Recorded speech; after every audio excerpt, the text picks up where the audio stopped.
3 कृषि कानून वापस लेने का फैसला लेना पड़ा। देश भर में एजिटेशन अमूमन साल भर से चल रहा था, वजह क्या मानते हैं?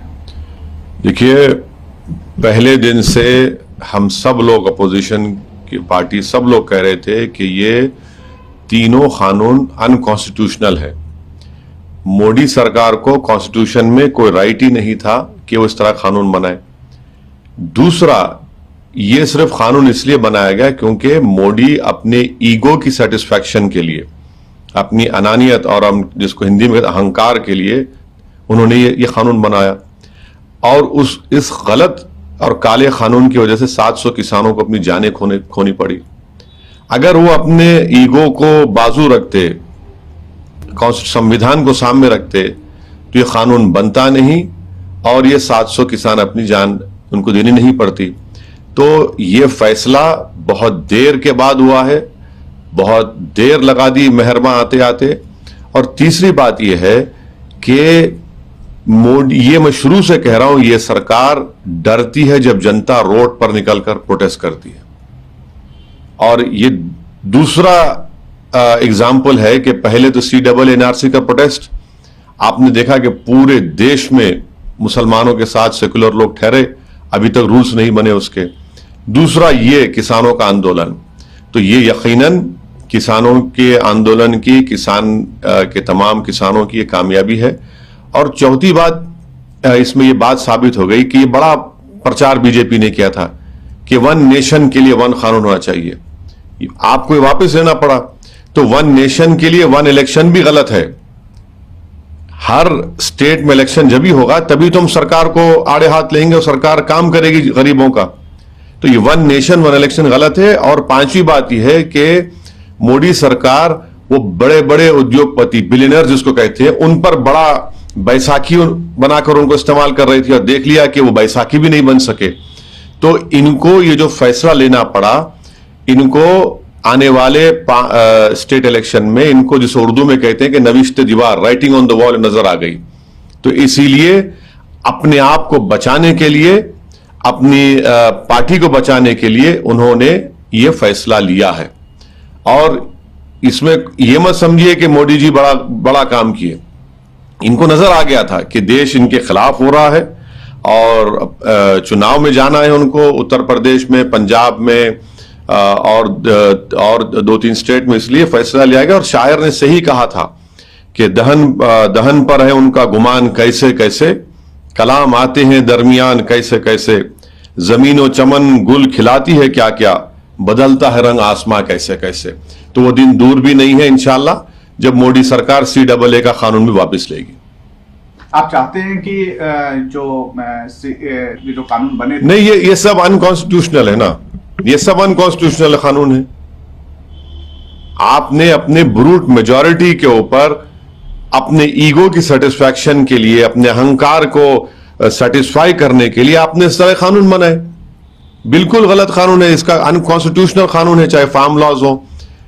1 साल प्रोटेस्ट चला। तो ये देखिए, मोदी सरकार सिर्फ प्रोटेस्ट करने वालों को हरास करती है, जेल में डालती है, UAPA लगाती है, मगर आज उनको जैसा हम बोलते हैं कि मट्ठी चाटना पड़ा, उनको अपना वापस लेना पड़ा। वो देख लिए कि ये सब उसमें उनका नुकसान हो रहा है। 2 बातें जो आपकी बात से निकल कर आ रहा है सामने की, कृषि कानून बल्कि CAA, लेकिन क्या आप ये मानते हैं कि 370 का जो फैसला हुआ या 35A का जो फैसला हुआ वो भी अनकॉन्स्टिट्यूशनल है? आपने देखा कश्मीर में कल क्या हुआ? क्या हुआ? आप तो इंसानों को ह्यूमन शील्ड के साथ इस्तेमाल करके वहां पर आप गोली मार दिए। क्या आप कह रहे हैं कि 370 हटाने के बाद कश्मीर स्टेबल हो गया? कहां स्टेबल हुआ? गृह मंत्री देश के श्रीनगर में है और पटाखे फुटते हैं, हजारों के साथ पटाखे फुटते हैं, और कल वहां पर ह्यूमन शील्ड के तौर पर इस्तेमाल किया गया और अब लाश भी नहीं देते। तो क्या हालात बदले कश्मीर में? कुछ हालात नहीं बदले। आप सिर्फ अपनी जिद, अपने आइडियोलॉजिकल जो गोल्स है उसको पूरा करने के लिए अनकॉन्स्टिट्यूशनल तरीके से कानून बना रहे हैं पूरा। वो भी वापस होना चाहिए। नहीं, आप ये तो सब देखते जाइए ना आगे क्या क्या होता है। मगर क्या कश्मीर में स्टेबिलिटी आ गई? क्या कश्मीर में अमन हो गया? कहां हुआ है? जब लोग रोड पर निकलकर मरने वाले इनोसेंट लोग कह रहे हैं कि कम से कम हमारी लाश तो दे दो हमारी, आज आपको एक्सह्यूम करना पड़ा उनकी बॉडी को। कहां आपने स्टेबिलिटी लाई कश्मीर में? कहां LAC और LOC पर अमन है? लद्दाख में के अंदर आप जाइए, ऊपर चीन बैठा हुआ है।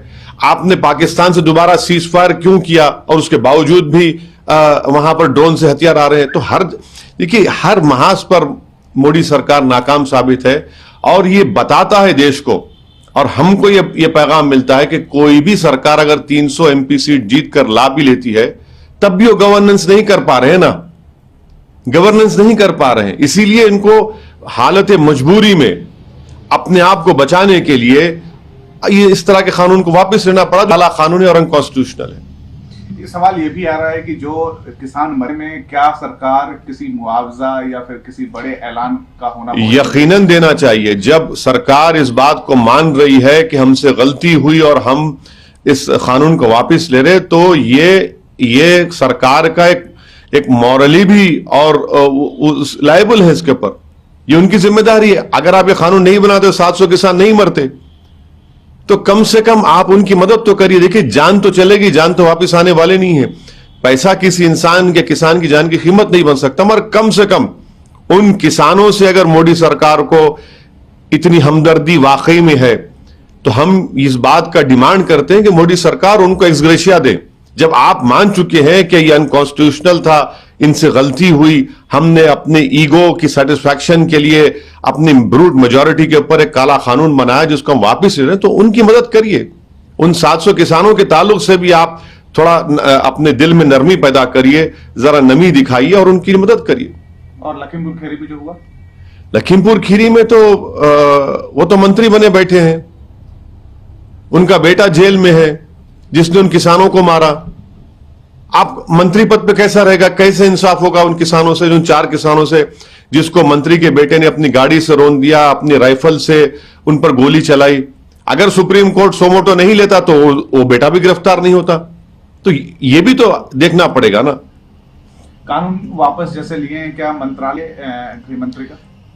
हमारा मानना यह है कि अजय मिश्रा जब तक उनके बेटे इसके ताल्लुक से कोर्ट कोई खतई फैसला नहीं कर देता, वो मंत्री पद पर उनको रहने का अखलाकी कोई वजह ही नहीं है। वो ना रहे, कोर्ट फैसला दे दे उनके बेटे के बारे में और फिर उसके बाद आपको सरकार जो चाहे करे। उनको क्यों रख रहे हैं वहां पर? मैं शुरू से कह रहा हूं इसलिए रखा जा रहा है क्योंकि उनका ताल्लुक एक अपर कास्ट कम्युनिटी से है और उत्तर प्रदेश में उस कम्युनिटी और कास्ट के वोट की बीजेपी की जरूरत है, इसलिए उसको नाराज नहीं करना चाहते, इसलिए उनको मंत्री पद पर रखे। मगर ये कैसा इंसाफ होगा कि उनके पिताजी होम मिनिस्टर के पोस्ट पर रहेंगे और बेटे के ऊपर केस चलेगा मर्डर का?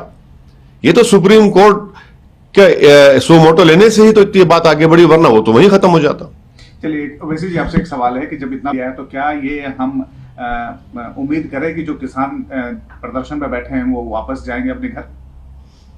अब ये तो किसान आंदोलन में जो उनके नेता हैं, जो उनके जिम्मेदार हैं, वो इस बात का फैसला लेंगे। मैं उस पर कुछ नहीं बोल सकता, मगर ये बात तो साबित हो गई है कि मोदी सरकार ने गलती की, अनकॉन्स्टिट्यूशनल कानून बनाया और इस बात ये भी साबित हो गई कि 300 MP रहने के बावजूद भी जब देश की जनता किसी सरकार के गलत फैसले के खिलाफ रोड पर निकलकर कंसिस्टेंटली प्रोटेस्ट करती है तो ये सरकार पीछे हट जाती है।